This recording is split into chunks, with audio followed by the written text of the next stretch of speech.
ओम नमो भगवते वासुदेवाय। ओम नमो भगवते वासुदेवाय। ओम नमो भगवते वासुदेवाय। ओम नमो भगवते वासुदेवाय। ओम नमो भगवते वासुदेवाय।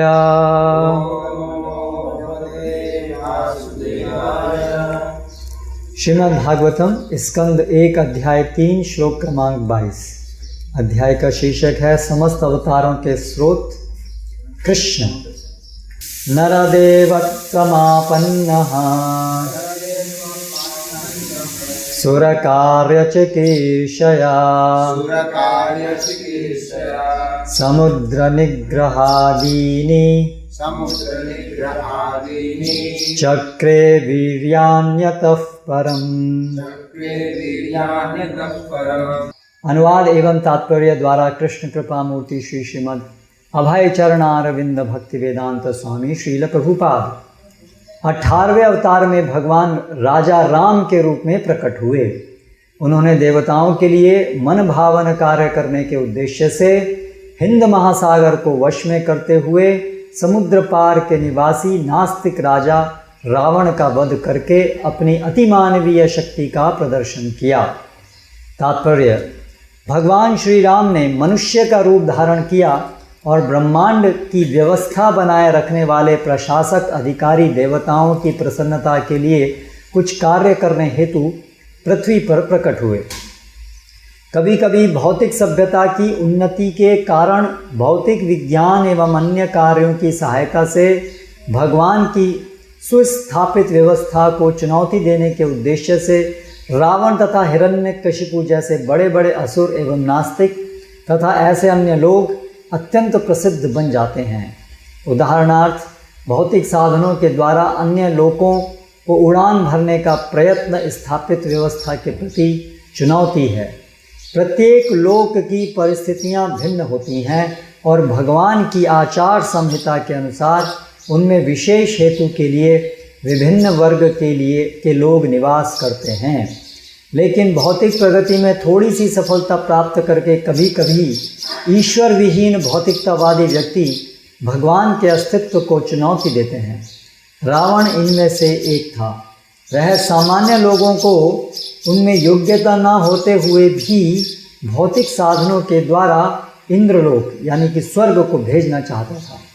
वह स्वर्ग तक की एक सीढ़ी बना देना चाहता था जिससे लोगों को उस ग्रह तक पहुंचने के लिए आवश्यक पुण्य कर्म न करने पड़े।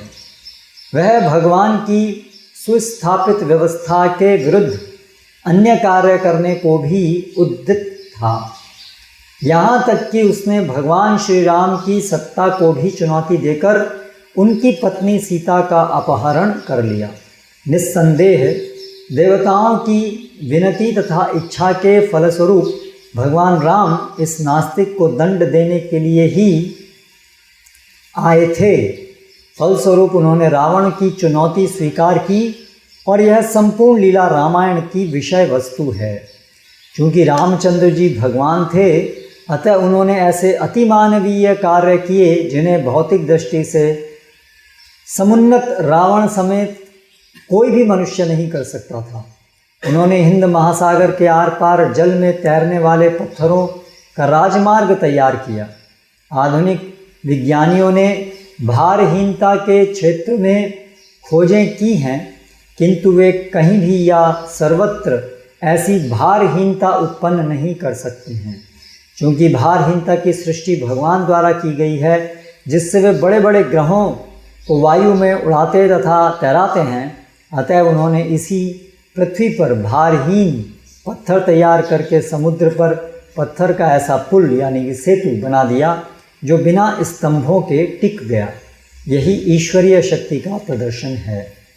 ओम ज्ञानतिमिरान्धस्य ज्ञानञ्जनशलाकया चक्षुरुन्मीलितं येन तस्मै श्रीगुरवे नमः। श्रीचैतन्यमनोभीष्टं स्थापितं येन भूतले स्वयं रूप कदा मह्यं ददाति स्वपदान्तिकं। वन्देऽहं श्रीगुरो श्रुतपदकमलं श्रीगुरून् वैष्णवांश्च श्रीरूपं साग्रजातं सहगण रघुनाथान्वितां तं सजीवं साद्वैतं सावधूतं परिजनसहितं कृष्णचैतन्यदेवं श्रीराधाकृष्णपादान् सहगणललिता श्रीविशाखान्वितांश्च जय श्रीकृष्ण चैतन्य प्रभो नित्यानंद श्री अद्वैत गदाधर श्रीवासादि गौरभक्तवृंद। हरे कृष्णा कृष्णा कृष्णा हरे हरे, हरे राम राम राम हरे हरे। नरदेवत्तमापन्नः सुरकारचिकीर्षया समुद्रनिग्रहादीनि चक्रे वीर्यान्यतः परम्। भगवान श्री राम के अवतार के विषय में अनेक हेतु से भगवान प्रकट होते हैं, लेकिन जो यहाँ पर हेतु का वर्णन है वो है सुरकार्य चिकीर्षया, देवताओं के कार्य के लिए भगवान आए। तो देवताओं का कार्य क्या है, भगवद गीता में हम सुनते हैं, भगवान श्री कृष्ण बताते हैं, सह यज्ञा प्रजा सृष्टा पुरोवाचा प्रजापति अनेन प्रसि विश्वध्वम एषव स्पृष्ट्व कामधुक्। इस पूरे संसार की व्यवस्था बनाने का भगवान का दिया हुआ तरीका है यज्ञ। और ये यज्ञ भगवान बताते हैं जब सृष्टि आरंभ हुई तब भगवान ने ये विधि दी कि इस संसार की व्यवस्था कैसे चलेगी, ये संसार सुव्यवस्थित रूप से कैसे चलेगा, इसके लिए भगवान ने जो विधि दी वो है यज्ञ। फिर भगवान आगे बताते हैं देवान भावयतानेन ते देवा भावयन्तु वह परस्पर भावयन्तः श्रेयो परम अवाप्स्यथ। इस पृथ्वी लोक पर जो भी मनुष्य हैं वे इस प्रकार यज्ञ विधि संपन्न करके देवान भावयतानेन, इन यज्ञों से देवताओं को प्रसन्न करके ते देवा भावयन्तु वह, वो देवता जो हैं वो हमें प्रसन्न करेंगे, हमें संतुष्ट करेंगे, मनुष्यों को संतुष्ट करेंगे। परस्पर भावयन्तः, इस प्रकार एक दूसरे को परस्पर वो संतुष्ट करके ये संसार की व्यवस्था का आयोजन भगवान ने किया। भगवान फिर आगे बताते हैं इष्टान भोगान ही वो देवा दास्यन्ते यज्ञ भाविता तैर्दत्तान अप्रदायेभ्यो यो भुंक्ते स्तेन एव स। इसका अर्थ किसी को पता है इस श्लोक का?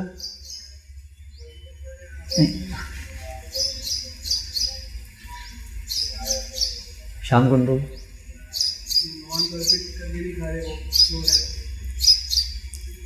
हाँ, यहाँ पर विशेष रूप से देवताओं की बात आई है। इष्टान भोगान ही वो देवा दास्यन्त यज्ञ भाविता, यज्ञ से प्रसन्न, यज्ञ के माध्यम से जो हमें फल जो मिलते हैं तैर्दत्तान अप्रदायेभ्यो, लेकिन उनके प्रति उसको समर्पित ना किया जाए, रेसिप्रोकेशन ना किया जाए, तो भुंक्ते यो भुंक्ते स्तेन एव स, वो केवल स्तेन, स्तेन मतलब चोर, स्तेन चोर, स्तेन वो चोर है। तो इस प्रकार से ये भगवान की व्यवस्था है, संसार को कैसे चलाना है। श्रील प्रभुपाद तात्पर्य में क्या बताते हैं, कभी कभी भौतिक सभ्यता की उन्नति के कारण भौतिक विज्ञान एवं अन्य कार्यों की सहायता से भगवान की सुस्थापित व्यवस्था को चुनौती देने के उद्देश्य से रावण तथा हिरण्यकशिपु जैसे बड़े बड़े असुर एवं नास्तिक तथा ऐसे अन्य लोग अत्यंत प्रसिद्ध बन जाते हैं। तो रावण हिरण्यकशिपु ने जिस प्रकार, जिस भावना से, जिससे कार्य किया कि भगवान की सत्ता को चुनौती देना, तो वही कार्य हम, ये बाबर होता रहता है। तो आज की आधुनिक जो सभ्यता है उसके अंदर भी यही कार्य हो रहा है, भगवान के व्यवस्था को चुनौती, यही असुरों का काम है। विष्णु भक्ता स्मिता देवा असुरस्तद विपर्ययः। असुर मतलब जो भगवान की सत्ता को चुनौती देने का, जो देना ही उनका जीवन का एक मुख्य उद्देश्य है। भगवान नहीं है, कोई जो भगवान को मानता है वो मूर्ख है। हम उनको सिखाएंगे कि भगवान कोई नहीं है, हम ये प्रूव करके दिखाएंगे कि भगवान नहीं है।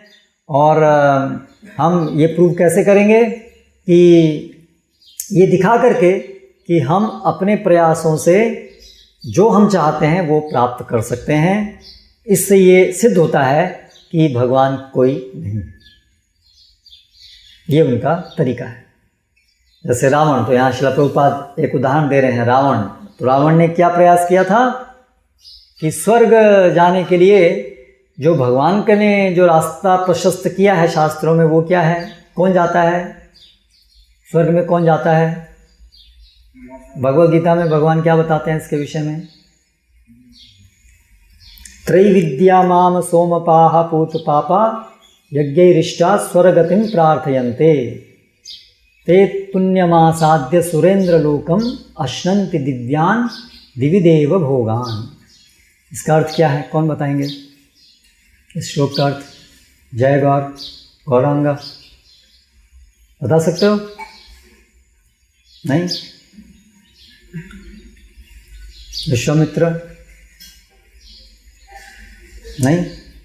कहाँ पर आता है ये श्लोक? कौन बताएगा? मथुरा दास नहीं? आशीष नहीं पढ़ा ये श्लोक कभी? श्याम कुंड प्रभु? हाँ, गीता में तो आता है।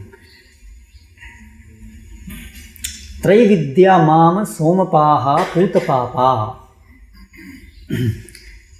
जो वेद हैं, 3 वेद, त्रैविद्या माम सोमपाहा, जो मुझसे प्रार्थना करते हैं, तीनों वेदों को पालन करके, त्रैविद्या माम सोमपाहा, और जो तीनों वेदों में जो वर्णित अलग अलग यज्ञ हैं उनको संपादित करते हैं। हाँ, सोमपाहा, उससे जो फल है सोमरस, उसका पान करते हैं। पूतपापा, पूतपापा मतलब पापों से, पुण्य पापों से रहित हो जाते हैं। पूतपापा यज्ञैरिष्ट्वा स्वर्गतिम प्रार्थयन्ते। यज्ञ करके प्रार्थयन्ते, क्या प्रार्थना करते हैं? स्वर्गतिम, स्वर्गलोक की प्रार्थना करते हैं। तो ये तरीका है स्वर्गलोक प्राप्त करने का। भगवान से देवताओं के माध्यम से यज्ञ करके, प्रार्थना करके, यज्ञ के विधान का पालन करके, जिसे पुण्य कर्म कहते हैं, वो पुण्य कर्म करके स्वर्गलोक जाने का तरीका है। ते पुण्यमासाद्य सुरेंद्र लोकम। उनकी गति क्या होती है? जो पुण्य लोक है, स्वर्गलोक को पुण्य लोक भी कहते हैं। क्यों उसको पुण्य लोक कहते हैं? क्योंकि वहाँ पुण्य करने से जाते हैं, इसलिए उसको पुण्य लोक कहते हैं। वहाँ पुण्य लोग रहते हैं, पुण्यशाही लोग रहते हैं। ठीक है, तो ते पुण्यमासाद्य सुरेंद्र लोकम। सुरेंद्र, सुरेंद्र मतलब सुरेंद्र देवताओं के राजा, सुरेंद्र, इसलिए इंद्र भी बोलते हैं उसको, इंद्र। सुरेंद्र लोकम, वो लोक जो देवताओं का स्थान है, हाँ, वहाँ उसको प्राप्त करते हैं। तो यज्ञैरिष्ट्वा स्वर्गतिम यज्ञैरिष्ट्वा स्वर्गतिम प्रार्थयन्ते ते पुण्यमासाद्य सुरेंद्र लोकम अश्नन्ति दिव्यान दिविदेव भोगान। अश्नन्ति मतलब भोग करते हैं। अश्नन्ति दिव्यान दिविदेव भोगान, जो देवताओं का जो भोग है उसको वो भोगते हैं। ठीक है, तो ये गति, ये तरीका है। श्रील प्रभुपाद एक पुस्तक लिखे थे ना, सबसे पहले कौन सी पुस्तक लिखे थे श्रील प्रभुपाद? अन्य ग्रहों की सरल यात्रा। तो उसमें प्रभुपाद इस बात को बताते हैं कि ये है अन्य ग्रहों की सरल यात्रा का तरीका। क्योंकि उस समय क्या प्रयास चल रहे थे मनुष्यों के चंद्रमा पे जाने का। तो प्रभुपाद ने बोला, अरे भाई इतना कठिन परिश्रम क्यों कर रहे हो, अन्य ग्रहों पे जाने की सरल यात्रा, ये सरल तरीका है। और केवल सरल नहीं है, यही वास्तविक तरीका है। अन्य कोई तरीका वो सफल नहीं होगा अगर वो क्योंकि वो भगवान के द्वारा दी गई विधि के विरुद्ध है। लेकिन हम देखते हैं कि चंद्रमा पे जाने का प्रयास आदमी ने किया, कर रहा है, और भी आगे जाने का प्रयास कर रहे हैं। और इसलिए श्री प्रभुपाद जब पाश्चात्य जगत में गए तो प्रभुपाद ने बार बार ये बोला, ये नहीं जा पाएंगे, नहीं जा पाएंगे, नहीं जा पाएंगे। और जाने का मतलब केवल प्रभुपाद बोले वहाँ पर वो अंतरिक्ष में जाते हैं, कहीं भी जाते हैं तो वहाँ से देखते तो वही है कि हमारा मास्को कहाँ पर है, और फिर वापस आते हैं। तो प्रभुपाद बहुत प्रकार से इस बात को चैलेंज किए कि वास्तव में वो कभी गए नहीं चंद्रमा पे, क्योंकि चंद्रमा तो स्वर्ग लोक है, वहाँ तो इतना अच्छा जीवन का स्टैंडर्ड है। आपके मास्को क्या है उसके सामने? अगर आप वास्तव में वहाँ चले गए तो वापस मास्को क्यों आने की आपकी इच्छा होगी? इसका मतलब आप कभी गए नहीं, क्योंकि वो स्थान तो बहुत इतना उसका वर्णन है, वो तो इतना उसमें ऐश्वर्य है, इतना जीवन का स्तर ऊंचा है, भोग करने के बहुत सारे संसाधन हैं वहाँ। तो वहाँ जाने के बाद फिर वापस क्यों आएंगे आप, अगर वहाँ वास्तव में गए? लेकिन आपको आना पड़ेगा वापस। वापस आना पड़ेगा मतलब ये दिखा रहा है कि आप गए नहीं, और गए भी हो तो इस तरह से नहीं जा पाए कि वहाँ रह सको, एंटर नहीं कर पाए, समझ नहीं पाए उसको आप। तो उसी प्रकार से जो रावण ने प्रयास किया था वो आज भी हम कर रहे हैं, छोटे रावण। रावण का भी यही प्रयास था कि किसी को पुण्य कर्म क्यों करना है। पुण्य कर्म का एसेंस क्या है? विष्णु को स्वीकार करना कि भगवान है विष्णु, वो पुण्य का एसेंस है। वेदों की विधि को पालन करना बिना विष्णु को स्वीकार किए वो पुण्य नहीं बनता है। ऐसा एक वाद है, निरीश्वरवादी सांख्यवाद, निरीश्वरवादी कपिल, नास्तिक कपिल का वाद। तो उसमें शास्त्रों के विधि विधान का पालन करना है, यज्ञ करने हैं, लेकिन विष्णु है एक व्यक्ति परम, उसको स्वीकार नहीं करना है। क्रिया तो हम कर रहे हैं ना सब, हमारे वर्तमान में भी देखते हैं बहुत सारे हैं जो लोग यज्ञ करते हैं अलग अलग, या बहुत से लोग हैं जो वैदिक संस्कृति का अलग अलग चीज़ें पालन करते हैं। भारत में अभी धीरे धीरे कई लोग ऐसे हैं जो वैदिक संस्कृति बढ़नी चाहिए। एक जैसे मैं कभी गया था कहाँ, उज्जैन में एक बात हो, ये वैदिक संस्कृति, नमस्कार, हाथ नहीं मिलाना है, नमस्कार करना है, ऐसी छोटी छोटी ये सब स्थापित होनी चाहिए। लेकिन वैदिक संस्कृति का एसेंस है विष्णु उपासना। तो अगर वो विष्णु की समझ नहीं है, विष्णु को स्वीकार नहीं कर रहे हैं, तो आप वैदिक संस्कृति के अलग अलग अंगों को पालन कर रहे हैं तो भी आप पुण्य नहीं कर रहे हैं। जरासंध एक उदाहरण है उसके बारे में। जरासंध भी बाह्य रूप से ब्राह्मणों, रावण भी, ये सब लोग तो ब्राह्मणों का सत्कार करना, खुद ब्राह्मण का पुत्र था रावण, करेक्ट। तो वैदिक संस्कृति के ऐसे बहुत सारे अंग वो लोग पालन करते हैं। कर्ण, दानवीर, दान करना, लेकिन फिर भी वो असुर क्यों कहलाते हैं? वैदिक संस्कृति का पालन करते हुए असुर क्यों कहलाते हैं? क्योंकि वैदिक संस्कृति का जो एसेंस है, सार है, वो है विष्णु। वेदैश्च सर्वेर अहम एव वेद्य। वैदिक संस्कृति मतलब वेदों पे आधारित संस्कृति।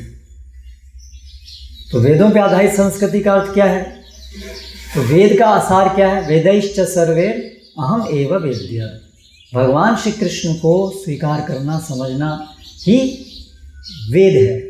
तो वैदिक संस्कृति का में फिर कैसे विष्णु बाहर निकल जाएंगे? फिर वो वैदिक संस्कृति का मतलब वही प्राण चले गए, केवल बाह्य ढांचा रह गया, ऐसा हो गया। तो इसलिए आज भी ऐसे प्रयास चल रहे हैं, और केवल ऐसे ही प्रयास नहीं चल रहे हैं, बल्कि आज प्रभुपाद यहाँ पर बताते हैं फिर आगे, वैज्ञानिकों के रूप में भी रावण असुर हैं। जो बिल्कुल स्थूल रूप से भी समस्त वैदिक संस्कृति और भगवान का दिया हुआ सिस्टम को पूरा तोड़ने के लिए ही उनके सारे प्रयास हैं, क्योंकि उनकी गहरी विचारधारा है गहराई में कि अंततः कोई एक व्यक्ति परम नियंता नहीं है। आधुनिक विज्ञान जो है वो बहुत कुछ जो ये निरीश्वरवादी सांख्य है उससे डिराइव, उससे मिलता जुलता है। निरीश्वरवादी सांख्य में क्या है कि प्रकृति ही परम है, प्रकृति के नियंत्रण करता नहीं कोई, बस प्रकृति ही परम है, प्रकृति ही सृजन करती है, प्रकृति ही मुक्ति प्रदान करती है। अभी वो वहाँ पर मुक्ति का कंसेप्ट है सांख्य में कि जीव जो है वो ये जन्म मृत्यु का चक्र है, इससे निकलता है। लेकिन जो आधुनिक विज्ञानी है वो मुक्ति की उनकी परिभाषा है कि लाइफ को, इस जीवन को बड़ा कंफर्टेबल बनाना है, ये उनके लिए मुक्ति है। लेकिन हाँ, कहीं ना कहीं तो जन्म मृत्यु के को भी रोकना ये भी उनका है एक विचार, तो क्योंकि वो तो सर्वविदित है कि मृत्यु कोई नहीं चाहता है, लेकिन वो उससे बहुत दूर हैं। अभी इसके विषय में बहुत अधिक ज़्यादा बात नहीं करते हैं। लेकिन आधुनिक विज्ञान की भी यही विचारधारा है कि ये सब प्रकृति ही सब कुछ है, और इस प्रकृति के नियमों को अगर हम जान लेंगे तो फिर हम इसको अपने हिसाब से उसको उपयोग करके और उसको ऐसे उपयोग कर पाएंगे जिससे कि हम अपने जीवन को अपने हिसाब से चला पाएंगे। ये टिपिकल आसुरिक विचारधारा है कि कोई परम नियंता कोई नहीं है, केवल एक जड़ पदार्थ अपने आप से काम कर रहे हैं, उसके कुछ नियम हैं जो अपने आप बन गए हैं। जड़ पदार्थों के कारण ही वो उसके नियम बन गए हैं।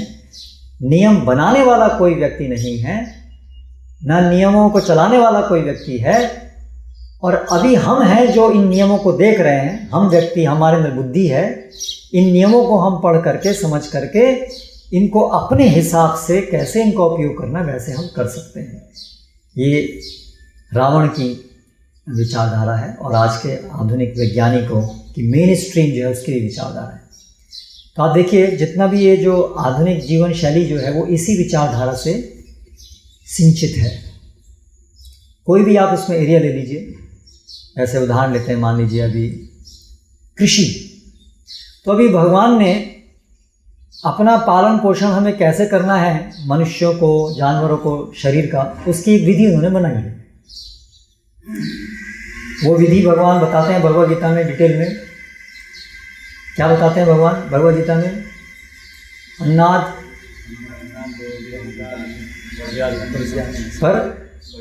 पर्याप्त पर्जन्यात अन्न संभव, संभवात में अन्न संभव, यज्ञात। थोड़ा संस्कृत का भी थोड़ा सा हल्का सा ज्ञान होगा तो बहुत अच्छा होगा। यज्ञात भवति पर्जन्य, यज्ञ से बारिश होती, यज्ञ कर्म समुद्भव। देन आगे याद करो, श्लोक याद करो, आप लोग सब प्रचार करो। You should learn shlokas, important shlokas, बहुत महत्वपूर्ण श्लोक है। तो मथुरा दास नहीं, यज्ञ कर्म समुद्भव, कर्म ब्रह्मोद्भवम विद्धि ब्रह्म अक्षर समुद्भव। तो ये अन्न, ये मेंटेनेंस की साइकिल है। अन्ना भवन्ति भूतानि, अन्न से मनुष्य का शरीर, जानवरों का शरीर, सबका शरीर अन्न पे आश्रित है, और अन्न का उत्पादन वर्षा पे आश्रित है, वर्षा यज्ञ पे आश्रित है, यज्ञ का विधान हमारे कर्मों के अंदर निहित है जो शास्त्रों में दिए गए हैं, और शास्त्र भगवान से आए।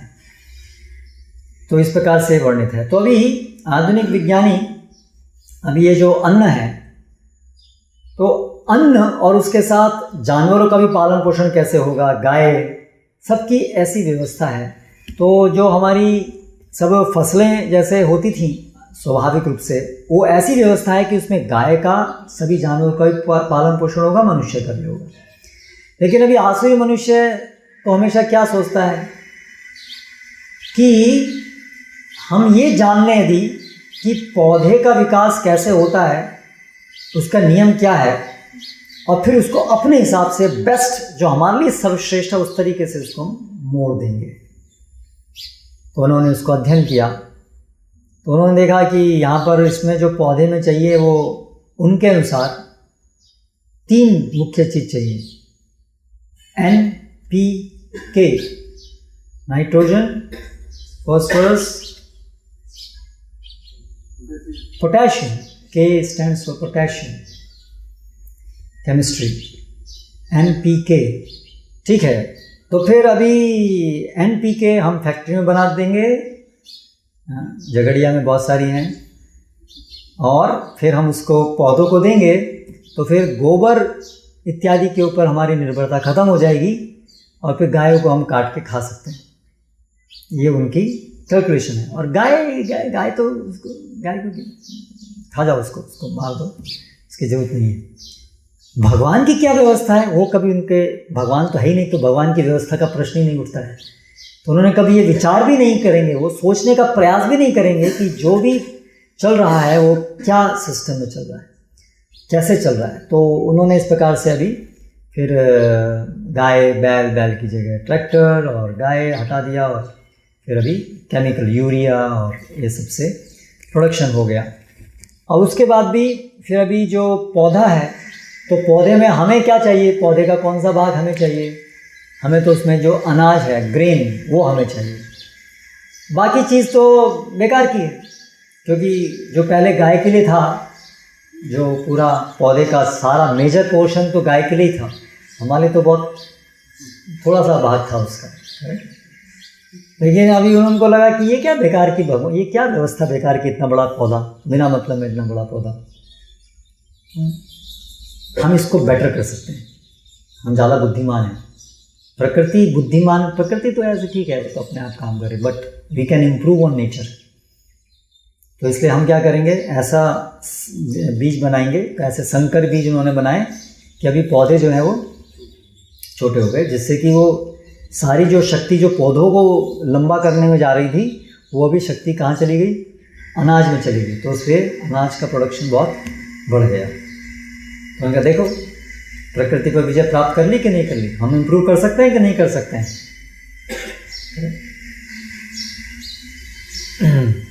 और फिर उसी के अनुसार वो सारी रासायनिक खाद और उसके प्रोडक्शन और बढ़ा, इस प्रकार से बहुत सफलता, ग्रीन रेवोल्यूशन आया।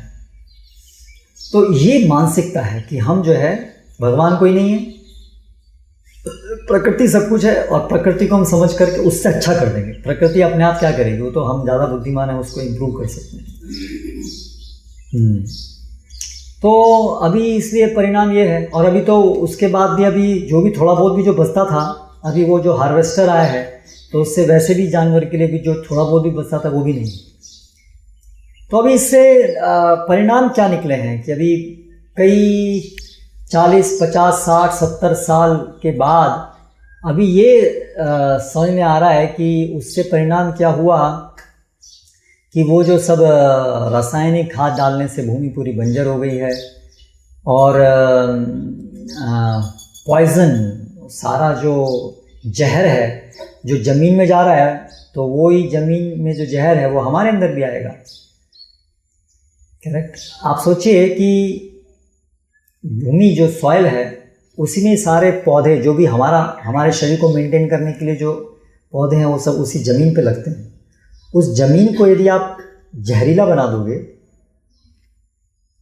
तो ये कितनी बड़ी मूर्खता है। जिस ज़मीन से सारे पौधों का खाना आ रहा है, तो वो सब पॉइज़न तो पौधों में जाएगा और फिर वो आप में आएगा। तो धीरे धीरे फिर अभी आप देखिए कैंसर, डायबिटीज़, हार्मोनल डिस्टर्बेंसेस, लड़के लड़कियां बन रही हैं, लड़कियां लड़के बन रहे हैं, हार्मोनल डिस्टर्बेंस, सेक्सुअल होमोसेक्सुअलिटी,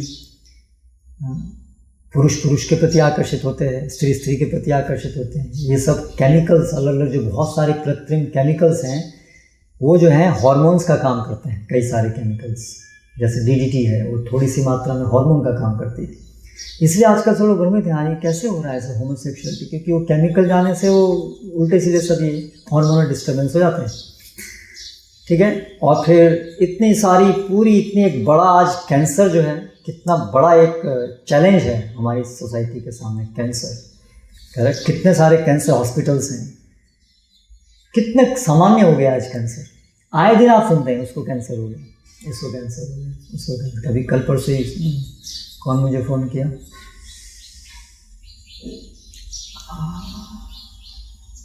हाँ आसाम से एक भक्त को, एक को कैंसर, सामान्य चीज़ बहुत।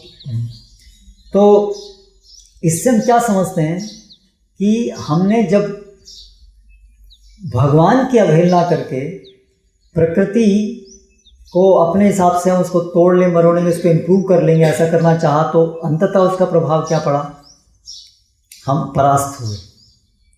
हम बहुत सारी अलग अलग समस्याओं को जन्म दी, जिससे हम सब जूझ रहे हैं बहुत अधिक।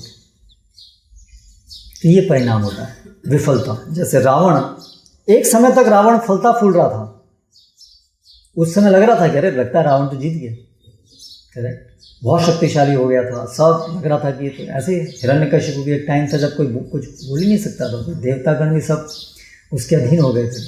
तो ऐसे ही कभी कभी कुछ समय के लिए आसुरी प्रवृत्तियां जब बढ़ती हैं तो ऐसा लगता है कि जैसे ये तो सही हो गया, तो उससे जीत गए। तो ऐसे ही आज भी विज्ञान इसी प्रकार से प्रतीत हो सकता है। आजकल तो वैसे ये अभी स्पष्ट दिख रहा है, कम से कम बुद्धिमान लोगों को, कि ये तो विफल है, फेलियर है। लेकिन चकाचौंध, ये सब विज्ञान की चकाचौंध से कुछ मूर्ख लोग अभी भी काफ़ी हैं, जो जिनकी मात्रा, वो अभी भी सोचते हैं कि विज्ञान प्रगति कर रहा है, हमारे जीवन को बेहतर बना रहा है। करेक्ट। लेकिन थोड़ा सा अगर बुद्धिमान हो, हम गहराई में देखें तो हमारा जीवन पूरा बदतर हो गया है उसके कारण, उसके दुष्प्रभाव हम देख रहे हैं। तो भगवान राम आते हैं जब जब इस प्रकार से असुर लोग भगवान की व्यवस्था को खराब करते हैं, तो उस व्यवस्था को पुनर्स्थापित करने के लिए भगवान। अभी ये श्लोक तो सबको पता ही होना चाहिए भगवद गीता में, करेक्ट। अगर ये नहीं पता तो गड़बड़ है, करेक्ट। कौन सा श्लोक? यदा, विश्वामित्र को बोलो।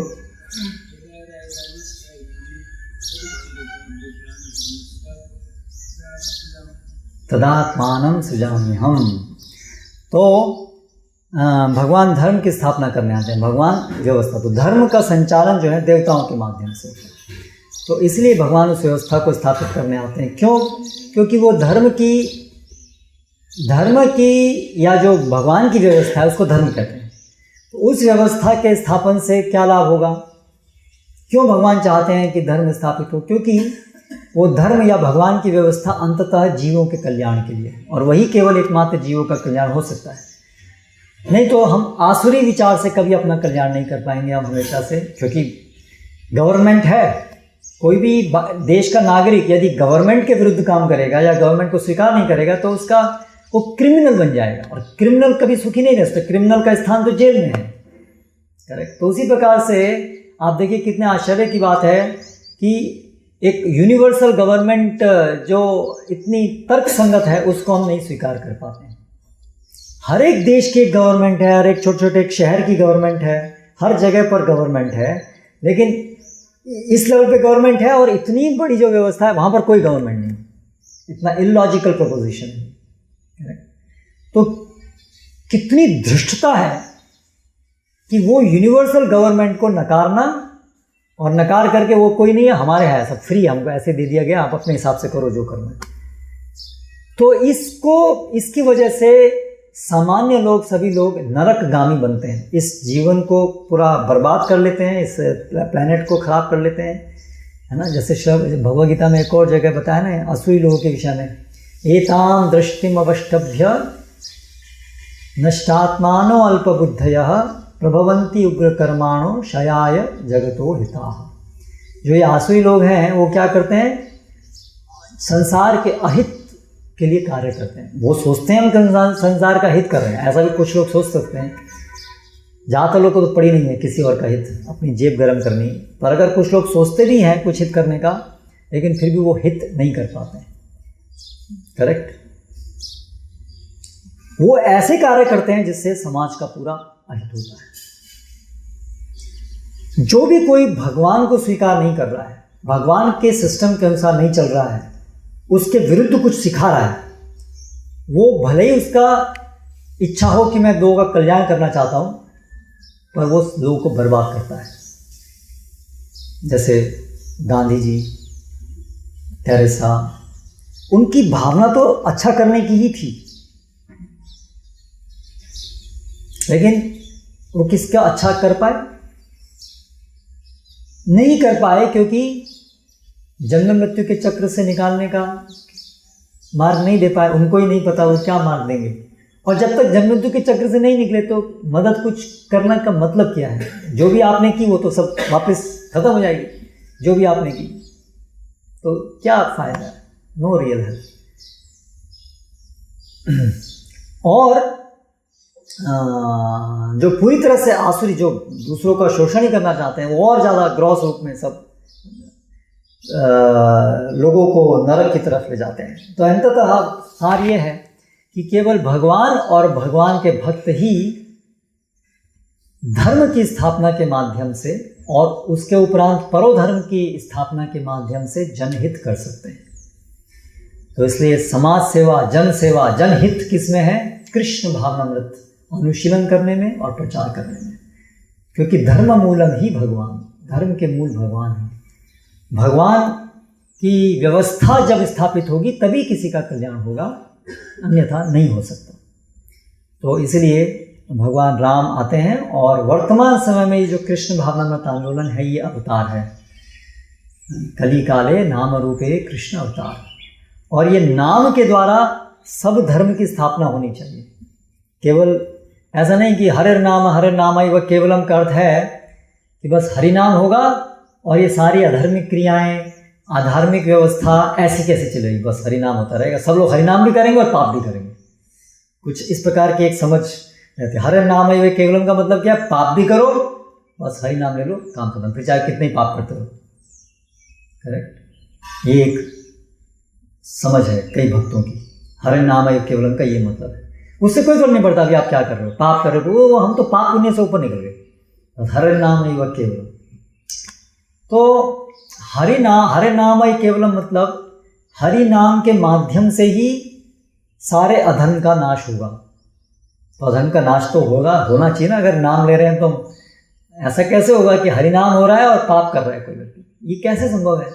भक्त है और पाप कर रहा है, या पाप करने में उसको ग्लानि नहीं हो रही है, उससे दूर नहीं जाना चाहता, ये कैसे संभव है? तो कैसी भक्ति है? भगवान की सेवा कर रहे हैं, भगवान के छुरी मार रहे हैं भगवान, ये कैसे संभव है? दोनों चीजें तो ऐसे नहीं है। हरि नाम एवं केवलम का मतलब है हरि नाम से शुरुआत होकर के हरि नाम के बल से सारे अधर्म का नाश होगा। तो इस तरह से ये जो हरि नाम है वो कली युग में भगवान का अवतार है, ये आंदोलन। तो इसलिए श्रील प्रभुपाद इस हरे कृष्णा आंदोलन के माध्यम से, जिसका केंद्र हरि नाम है, हरि के नाम के प्रभाव के द्वारा सारी व्यवस्था स्थापित होगी। तो इसलिए श्रील प्रभुपाद वर्णाश्रम धर्म स्थापित करना चाहते थे, सुर व्यवस्था जो यहाँ पर वर्णन है। तो यही तो लक्षण है एक अवतार का, या शक्ति प्रदत्त भगवान के अवतार का। जैसे श्रील प्रभुपाद है वो धर्म की स्थापना करते हैं, और धर्म की स्थापना कैसे होती है? शास्त्र के। धर्म मतलब शास्त्र से आता है। तो इस तरह से हमें ये समझना चाहिए कि अगर हम भगवान राम के फॉलोअर अपने को कहते हैं, हमारे पूजनीय हैं, तो भगवान राम जैसे चिंतित रहते हैं हमेशा धर्म स्थापित हो, उसी प्रकार से हमें भी भगवान के सेवक के रूप में धर्म स्थापित करने के लिए जो विधि है भगवान की, हरि नाम के माध्यम से उसको हमेशा से स्थापित करने का प्रयास करना चाहिए। तो हम अपने जीवन में हर एलिमेंट में देखें, कहाँ कहाँ हम ऐसी चीज़ें हैं जो अधार्मिक हैं, उसको हम त्याग सकते हैं, तो छोड़ना चाहिए, बाहर निकलना चाहिए। जो भी चीज़ें हैं, हमारी डायरेक्शन तो वो होनी चाहिए और उसका प्रचार होना चाहिए। हरे कृष्ण। कोई प्रश्न?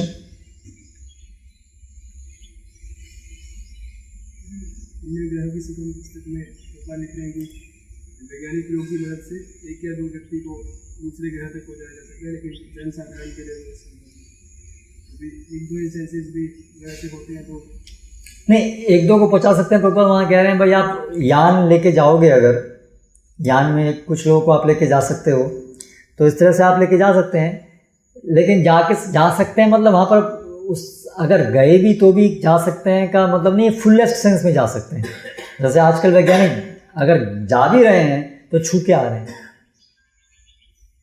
तो जब वहाँ प्रभुपाद कह रहे हैं आप एक दो को ले आ सकते हैं, इट्स नॉट कि वहाँ पर केवल फोकस एक चीज़ पे हो रहा है कि आप अगर मान लीजिए आप ले भी गए तो भी आप एक दो को ले जाओगे। वो तो एक for the sake of argument है, उस एस्पेक्ट को उस समय वो एड्रेस कर रहे हैं कि केवल anyway it will not be successful because one और two. Then next focus is ठीक है जाओगे तो भी टच करके आओगे, उससे फायदा किया जाने का, लाइक दैट। वो आर्ग्यूमेंट का डेवलपमेंट है, वो अलग अलग एंगल से उसको डेवलप।